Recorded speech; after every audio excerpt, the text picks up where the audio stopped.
అంబేద్కర్ ఆశయాలను అంబేద్కర్ ఆశయాలను అంబేద్కర్ ఆశయాలను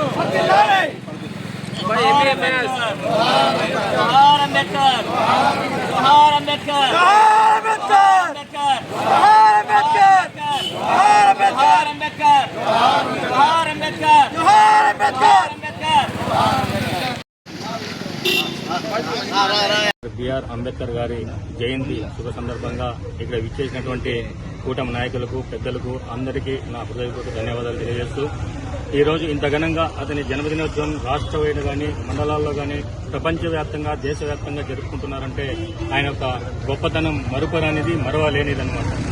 ఆయన 1891 ఏప్రిల్ 14వ తేదీన జన్మించి అతను మన ఇక్కడ జరుగుతున్నటువంటి సమానత్వం గురించి అంటే అంటరానితనం గురించి ఆయన విద్యలో కానివ్వండి, ఆయన లా చేసినప్పుడు కానివ్వండి అధ్యయనం చేసి ఈ విధంగా చట్టాలు తీసుకురాకపోతే ఇబ్బంది పడతారు, వాళ్ళకి రిజర్వేషన్ కలిపేలా పైకి తీసుకురావాలా, ప్రతి ఒక్కరూ సమానమని చెప్పేసి చట్టసభల్లో పెట్టి ఆయన ఒక రాజ్యాంగాన్ని లిఖించి రాజ్యాంగ నిర్మాతగా ఆయన ఈరోజు చెప్పుకోబడుతున్నాడు. కాబట్టి ఆయనకి ఇంత ఘనంగా మనం ఈరోజు జన్మదినాన్ని జరుపుకున్న శుభ సందర్భంగా అందరికీ నా హృదయపూర్వక ధన్యవాదాలు తెలియజేస్తున్నాను. అంబేద్కర్ గారి 135వ జన్మదిన శుభాకాంక్షల సందర్భంగా మరి మన భారతదేశం రాజ్యాంగాన్ని నలుగు దిశలా వ్యాపింపజేసిన మహానాయకుడు. అదేవిధంగా అప్పటికే అన్ని వర్గాలని చట్టబద్ధత చేసి పార్లమెంట్లో నిర్దిష్టమైనటువంటి పద్ధతుల్లో అందరికీ అన్ని వర్గాలకు అన్ని కులాలకు మతాలకు అతిథిగా కొన్ని చట్టాలను చేసి భారతదేశాన్ని ప్రపంచ దేశాలకు చాటి చెప్పిన మహానుభావుడు.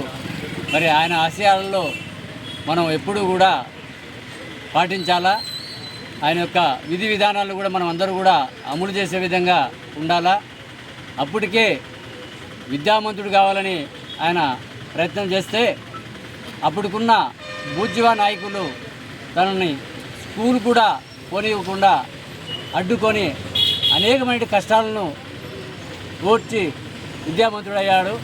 ఈ పొద్దు భారత రాజ్యాంగంలో మొట్టమొదటి స్థానంలో ఉన్నాడు. అట్లాంటి మహానుభావుల్ని ప్రతి ఏప్రిల్ 14వ తారీఖు మనం స్మరించుకోవాలా. ఆయన 1891లో ఏప్రిల్ 14వ తారీఖున జన్మించారు. అది ఒక భారతదేశానికి ఒక శుభదినమని మనం భావించాలా. అట్లాంటి మహానుభావులు మళ్ళీ మళ్ళీ ఉంటాలని వాళ్ళలాంటి వాళ్ళు మనం ఆదర్శంగా ఎప్పుడు తీసుకోవాలని కోరుకుంటూ ఈ అవకాశం మేమందరికీ ధన్యవాదాలు. గొప్ప వ్యక్తి చేసిన పనులని మనం గుర్తు చేసుకుంటూ అంబేద్కర్ గారి జయంతి సందర్భంగా గాన్లపెంట మండలంలో ఒక కార్యక్రమాన్ని తెలుగుదేశం పార్టీ తరఫున నిర్వహించడం ఒక మంచి శుభసూచకం అని చెప్పి మనమందరం చేసుకుంటా ఉన్నాము. అయితే గతంలో ఒక మహోన్నతమైన వ్యక్తి డాక్టర్ భీమ్రావ్ అంబేద్కర్ గారు సమాజంలో సమానత్వం కోసం, న్యాయం కోసం, విద్య కోసం పాటుపడి సమాజంలో ఉన్నటువంటి అన్ని వర్గాలు సమానంగా బతకాలి, బడుగు బలహీన వర్గాలకైతేనేమి ఉన్నత వర్గాలకైతేనేమి అందరూ సమానమే అని చెప్పేసి చాటి చెప్పిన ఒక గొప్ప వ్యక్తి తన జీవితంలో ఎన్నో కష్టాలను ఒడిదొడుకులను పడినా కానీ, అంటే ఉదాహరణకి తన చిన్న వయసులో విద్య కోసం స్కూల్కు పోయినా కానీ తనతో పాటు తోటి సహా విద్యార్థులు తనతో పాటు కూర్చోకూడదని చెప్పేసి ఆయనకు బయటికి తరిమేసి వాకిలి బయటే ఉండి కూడా ఆయన చదువు నేర్చుకుని లండన్ లో ఒక గొప్ప విద్య నేర్చుకుని దాని తర్వాత మన భారతదేశానికి వచ్చి భారతదేశంలో ఉన్నటువంటి అగ్రకులాలు మరియు బడుగు బలహీన వర్గాలు ఇవి సమానంగా ఎట్లయితే ముందుకెళ్తాయనే ఉద్దేశంతో ఆయన ఒక అంబేద్కర్ రాజ్యాంగాన్ని ప్రవేశపెట్టాడు. ఆ రాజ్యాంగంలో మన ఎస్సీ, ఎస్టీ, బీసీ, మైనార్టీ వర్గాలకైతే వాళ్ళు ఏ విధంగా ముందుకెళ్లాలి, వాళ్లకు ఉద్యోగాల్లో అయితేనేమి, చట్టసభల్లో అయితేనేమి, వాళ్ళకు సమాజంలో ముందుకెళ్లే దాంట్లో అయితేనేమి, వాళ్ళకు రిజర్వేషన్ కల్పించిన దాంట్లో డాక్టర్ భీమరావు గారి పాత్ర చాలా అమూల్యమైనది. కాబట్టి అంతటి గొప్ప మహోన్నతమైన వ్యక్తిని, మన చరిత్రలో నిలిచిపోయిన వ్యక్తిని ఇప్పుడు కొంతమంది నవతరం విద్యార్థులైతేనేమి, నవతరం నాయకులైతేనేమి ఆయన చరిత్ర గురించి తెలుసుకోవాల్సిన అవసరం ఎంతైనా ఉంది. ఆయన అడుగుజాడల్లో నడవాల్సిన అవసరం ఎంతైనా ఉంది. ఆయన ఏ విధమైన సూచనలు ఇచ్చాడో ఆ సూచనలు పాటించుకుంటూ ఇప్పుడు ఎస్సీ, ఎస్టీ, బీసీ, మైనార్టీ వర్గాల్లో ఉన్నటువంటి ఉద్యోగులు కూడా తమకు ఏ విధంగా ఉద్యోగాలు వచ్చినాయి, తమకు ఏ విధంగా వాళ్ళ కుటుంబాలు బాగుపడినాయి అని మరిచిపోయి వాళ్ళు తోటి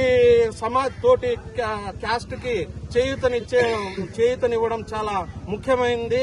అదేవిధంగా ఈ రోజు ఈ కార్యక్రమానికి ఇంత ఘనంగా నిర్వహించుకున్నటువంటి గాండ్లపెంట తెలుగుదేశం పార్టీ కుటుంబ సభ్యులకి మరొకసారి ధన్యవాదాలు తెలుపుకుంటూ సెలవు తీసుకుంటున్నాను. డాక్టర్ అంబేద్కర్ గారు ఆయన జన్మించిన ఈరోజు ఆ సందర్భంగా మనం ఇక్కడ అందరము కలిసినాము.